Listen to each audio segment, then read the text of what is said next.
Hi, everyone. Welcome back to TYP.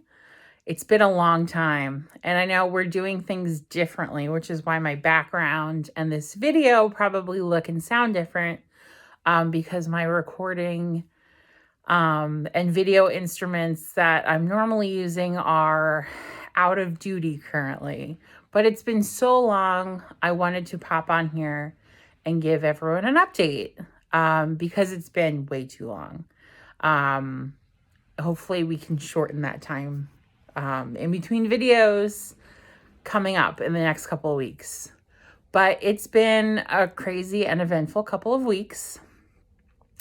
And on my drive home from work today, I was listening to my hype music, and I was kind of thinking, it's so easy to fall into this, kind of cancer orbit or advanced disease orbit, where all you're worried about is, waking up, eat, sleep, fight my disease, go to bed, wake up, eat, sleep, fight my disease, go to bed, try and eat well, go to work if you're working, or, walk the dog if that's what you have to do, or go grocery shopping and do my chores. And we get stuck in these routines where it just seems like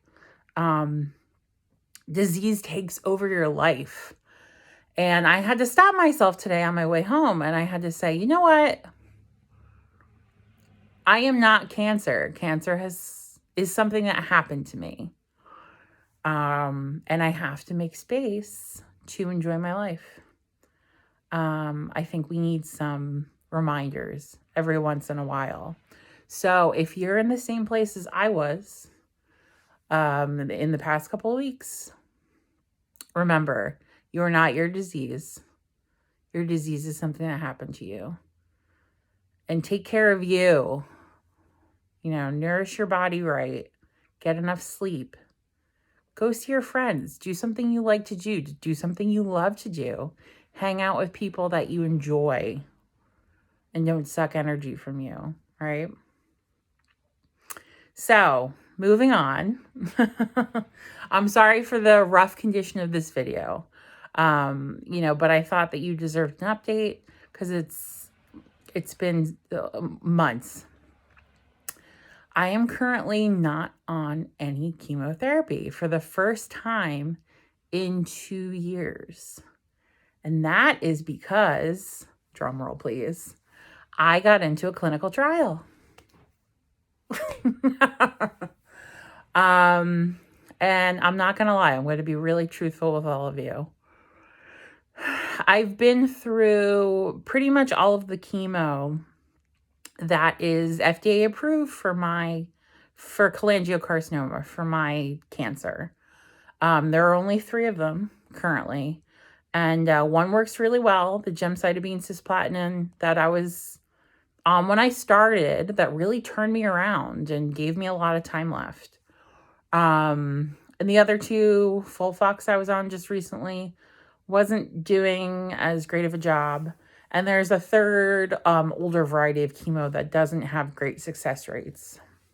So before this clinical trial, I was getting really frustrated because I was on FOLFOX. It wasn't working very well. I didn't have crazy growth, but I was having gradual growth every time I got a CT scan. We were basically at the point where if I didn't find a clinical trial, that was kind of it for me. And, I've accepted the fact that I have a terminal illness. But part of me, and probably part of you, if you're on the same journey as I am, still is hoping. You hear the news about, there should be a cancer vaccine by 2025, or some kind of, we're all just hoping for some kind of miracle breakthrough that's going to completely cure us, that we can hold on until that happens. And hopefully we can do that. And I guess if not, that's why we're here. That's why we try and live life to the fullest as long as we can, right? So I'll tell you a little bit of backstory. I was on FolFox. It wasn't working well. And my doctor at Fox Chase, who was just, he's an amazing person. He's an absolutely incredible human being. And his empathy and compassion for his patients is just out of this world.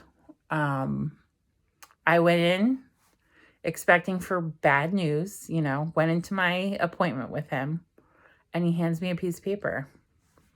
And he says, I found a clinical trial for you. The one in Washington, D.C. that I was trying for before didn't pan out. They didn't expand the trial. They chose to terminate it. So he said, I found this clinical trial.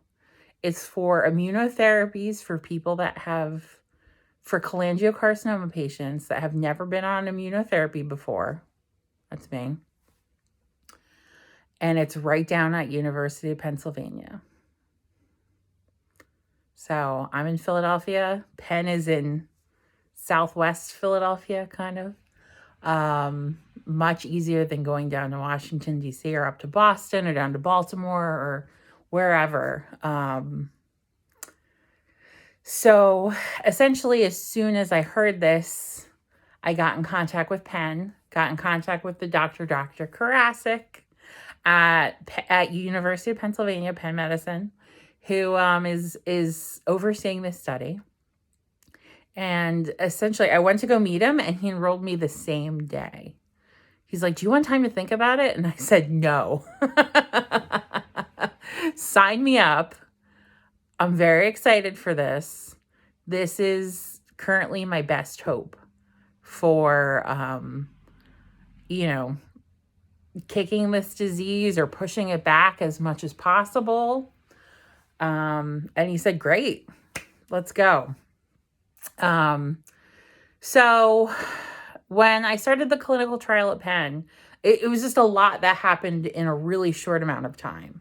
So, they signed me up for this immunotherapy trial right away. It's 2 years long, up to 2 years long as it's working. I can stay on it for 2 years.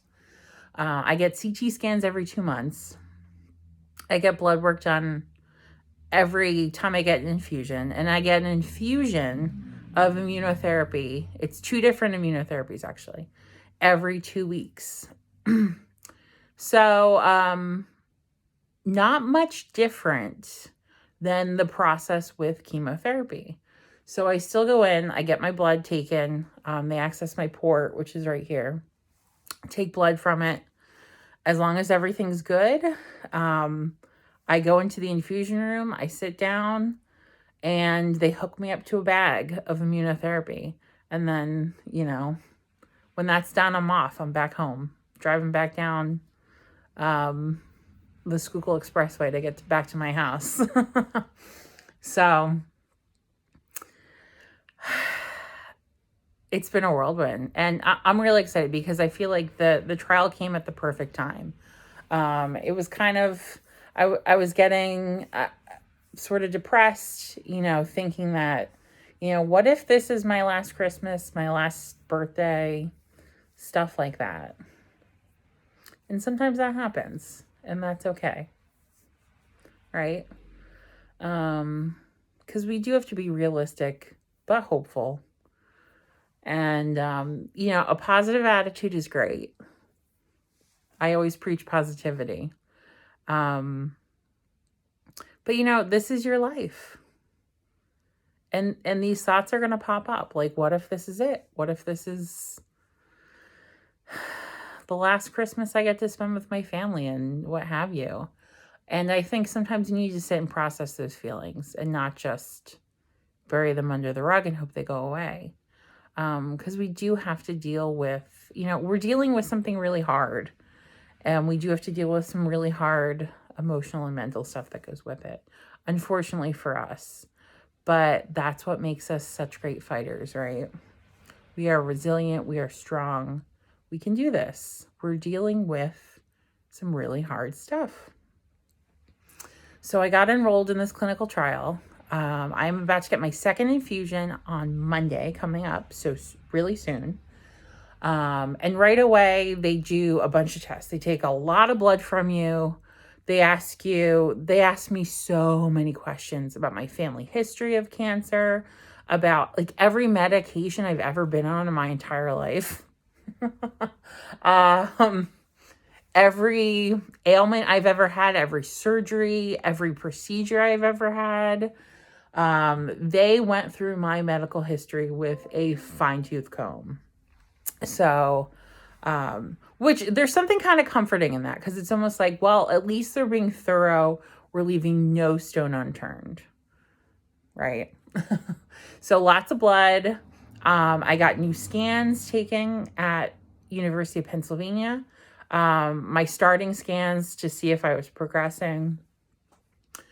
And I had to get like some x-rays of some things. I had to get an ultrasound of my port to make sure it was up to University of Pennsylvania standards, since it wasn't put in there.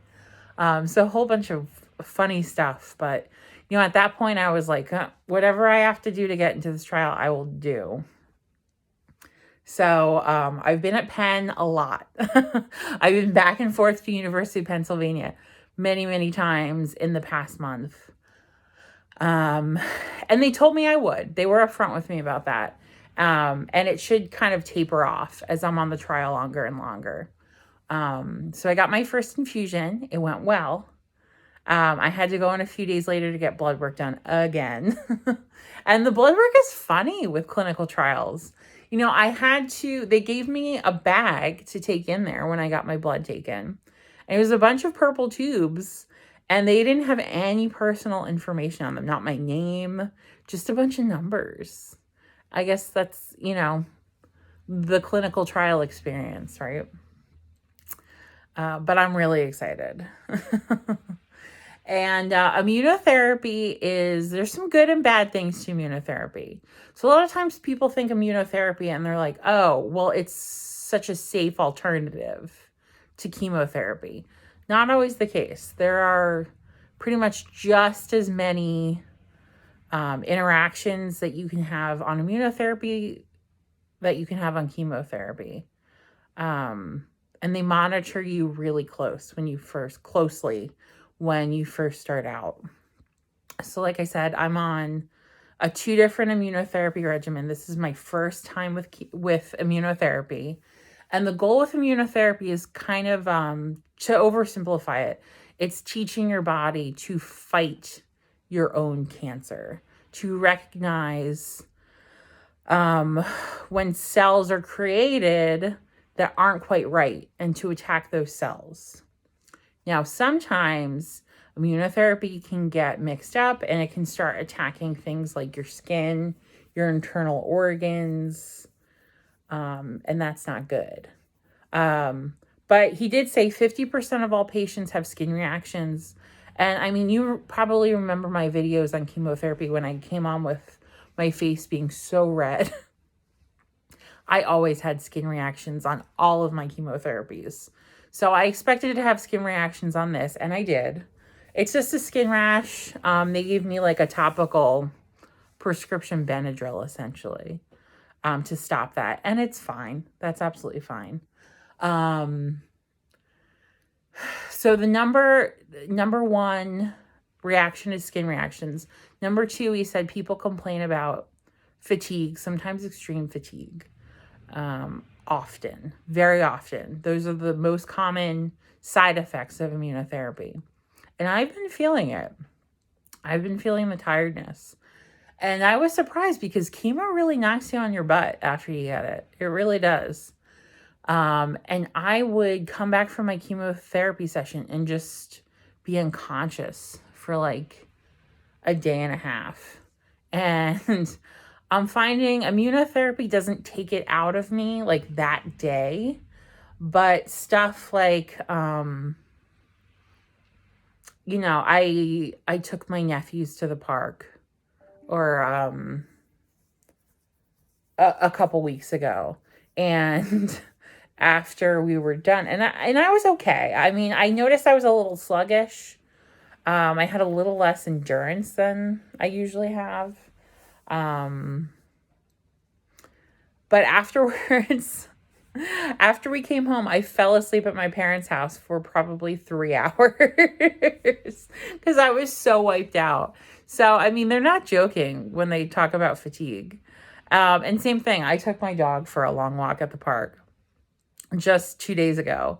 And I came back and same thing. I was wiped out. I needed to take a nap. So him and I both took a nap for a few hours and woke up and then I was much better. I really was. So the side effects are almost comparable to chemo. A little bit slightly different, but I mean, immunotherapy still has a lot of side effects. I was surprised to learn that. So I have my next infusion on Monday, I said that. And then after that, I have 2 more immunotherapy regimens until I get my next CT scan. And my doctor at UPenn actually said the first CT scan, he said, don't be alarmed if things don't look great. Because a lot of times immunotherapy, when it first starts to work, everything in your body just gets really inflamed. So sometimes we'll see that on the CT scan. Your lymph nodes are inflamed. My liver could be inflamed. And then we'll look at like the 3rd and 4th CT scan to really tell us if it's working. So hopefully it's working. Because this is kind of my best hope right now. And if it's not working, I'm going to search out for another clinical trial because my doctor at Fox is my wonderful doctor, Dr. Hall. He even said, he's like, your best hope at this point is to get into a clinical trial that works for you. And a lot of times sometimes they're experimental drugs that they just came out with. In this case, the immunotherapies that they're using have been FDA approved for colorectal cancer, which I do not have. But colorectal cancer is kind of like a digestive cancer, just like cholangiocarcinoma. So they said it had great success in colorectal cancer trials. Great success. Like a 75% success rate, which is phenomenal in the cancer world. It really is. So he said they're trying to make the leap to cholangiocarcinoma to see if it works as well or almost as well.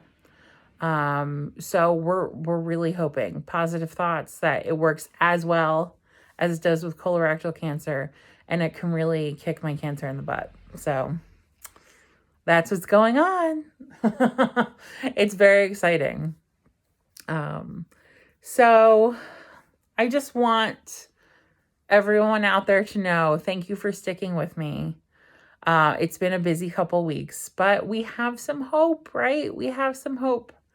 And for those of you that may be dealing with your own cancer or non-cancers, other diseases, and you're curious about clinical trials, they're actually all in one place. There is a government website. If you go and Google clinical trials, one of the first ones that comes up is a .gov address. And that's actually what you want. That's like the clinicaltrials.gov or something like that. Don't quote me on that, but Google it. If you're interested in seeing if there are any clinical trials out there that you might be eligible for, because you can find some really exciting stuff and you never know. Like, this might be the key to your treatment. It might be a cure for some people. For some people, it might just really knock back your disease to like a sustainable level and give you more time. And hopefully that's the case. So check them out for yourself if you're interested at all. Because when I found one, I was just so excited. It really took me from a place of, it was kind of a dark place when the chemotherapy wasn't working. I was out of options. And it's like, what? I'm just supposed to sit here and die now? No, I'm going to go look for clinical trials. And thankfully, I had a doctor that really cares for me and had a lot of compassion for me that found me the perfect clinical trial. And that's kind of unusual with doctors. You don't usually find doctors finding clinical trials at other hospitals for you. I got really lucky. So you have to be your own advocate, do your own research for that kind of stuff. So go on clinicaltrials.gov or, Google clinical trials, go to the .gov address and see if there's anything for you, really. And if there isn't, because there wasn't for me for a while, there wasn't. I kept going in there and I didn't meet the requirements or, my cancer, it was like cancer can only be contained in the liver and nowhere else. And that wasn't me. So many of the trials were like that. But, go on every couple of weeks and keep looking, because this really might be the key to your treatment. So look how long my hair is now. Isn't that crazy? That's one good thing. Sometimes immunotherapy, they say a side effect is you could lose your hair, but it's not common. So that's one good thing. I still have my hair. This isn't a wig yet. So, thanks again. Thanks for sticking around. I'm so sorry that it's been so long since our last update. And I mean, I've been thinking about you guys a lot. Hopefully I'll have my recording equipment back up and running soon. I can do more of these videos, keep you better in the loop. And thanks again. I hope you have a great day. Spend time with the people that you love and go do something nice for yourself because you deserve it. And you're strong and you're resilient. You can do this. Bye.